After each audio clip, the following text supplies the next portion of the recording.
আসসালামু আলাইকুম সুপ্রিয় দর্শক, সবাইকে স্বাগত জানাচ্ছি হ্যানাস রকমারিতে। সবাই কেমন আছেন? আলহামদুলিল্লাহ আমি ভালো আছি। আজকে আমি দেখাবো কাঠকচু দিয়ে ইলিশ মাছ রান্না। আমি এখানে কাঠকচুটা দেখাচ্ছি। দেখেন, এটা হচ্ছে কাঠকচু আর হচ্ছে ইলিশ মাছটা। এখন আমি কাঠকচুটা ধুয়ে পরিষ্কার করে একটা হাঁড়িতে নিয়ে নিয়েছি। এখানে হাঁড়িতে আমি হলুদ, মরিচ আর হচ্ছে লবণ দিয়ে একটু পানি দিয়ে কাঠকচুটা সিদ্ধ করে নিব। আমি পানির পরিমাণটা খুবই অল্প দিয়েছি। তারপর একটু ঢাকনা দিয়ে ঢেকে দিয়েছি। দেখুন দর্শক, সবাই আসলে আমার চ্যানেলটা নতুন, আমাকে সাবস্ক্রাইব করে সঙ্গে থাকবেন, কমেন্ট করবেন।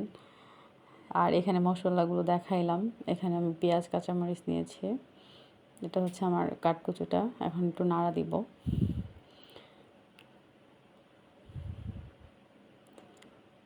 একটু উল্টে পাল্টে দিচ্ছি যেন প্রত্যেকটা কচু ভালোভাবে সিদ্ধ হয়। আসলে এটা হচ্ছে কচুটা রান্না খুবই টেস্ট হয় আর কি। ভালোভাবে এটা সময় নিয়ে একটু রান্না করতে হয়। ইলিশ মাছটা ধুয়ে কেটে নিয়েছি। হলুদ, মরিচ, লবণ দিয়ে ইলিশ মাছটা এখন মেখে নিব। মরিচের গুঁড়ো দিলে ইলিশ মাছটা আর কি, মরিচ আমি মাছ ভাজায় ব্যবহার করি। কারণ মরিচ দিলে আমার কাছে মনে হয় মাছ ভাজাটা অনেক সুন্দর হয়, অনেক ভালো লাগে।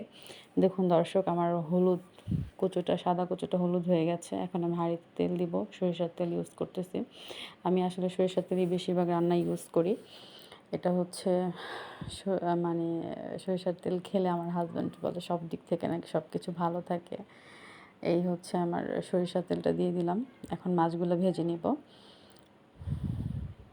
মাছ দিয়ে দিচ্ছি।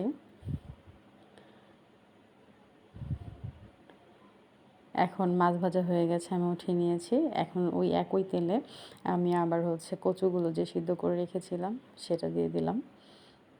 এখন দেখেন দর্শক, একবার ভাজা হয়ে গেছে। এখন আরেক হাঁড়ি দিয়েছি, যেহেতু কচু একটু বেশি ছিল।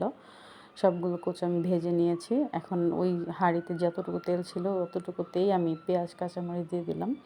একটু পানি অ্যাড করেছি, কচু থেকে একটু পানি আর কি ছিল, ওই পানিটা আমি অ্যাড করেছি।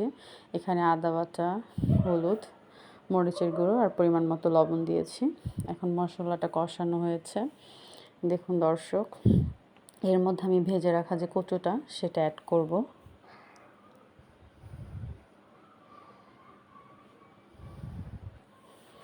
আশা করছি আপনাদের সবার ভালো লাগবে এই রান্নাটা। আপনারা সবাই বাসায় ট্রাই করবেন, যেহেতু এখন ইলিশ মাছের সিজন।